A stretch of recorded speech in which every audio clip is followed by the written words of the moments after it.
Hi, ഫുട്ബോളിൽ ഈ throw വരുമ്പോൾ എപ്പോഴും ഫുൾ ബാക്കാണ് വന്നെടുക്കുന്നത്. അതിൻ്റെ കാരണം എന്താണ്? ഒരു ഫുട്ബോൾ മാച്ചിൽ ത്രോ വരുമ്പോൾ വിങ് ബാക്ക് അല്ലെങ്കിൽ ഫുൾ ബാക്ക് വന്നെടുത്താൽ അഡ്വാൻറ്റേജ് എന്ന് വെച്ചാൽ ആ ടീമിൻ്റെ ഷേപ്പ് മെയിൻറ്റെയിൻ ചെയ്യാൻ സാധിക്കുന്നുള്ളതാണ്.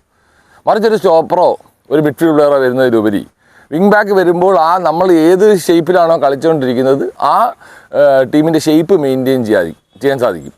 കാരണം വിങ് ബാക്ക് കളിക്കുന്നതാണ് എപ്പോഴും ബോൾ ത്രോ പോകുമ്പോൾ ആ ക്ലോസസ്റ്റ് നിയറസ്റ്റ് പോയിന്റിൽ എപ്പോഴും വരുന്നത് ആ സൈഡിലെ ഫുൾ ബാക്കാണ്. അതുകൊണ്ടാണ് ഫുട്ബോൾ മാച്ചിൽ കളി നടക്കുമ്പോൾ ഫുൾ ബാക്സ് തന്നെ വന്ന് ത്രോ എറിയുന്നത്.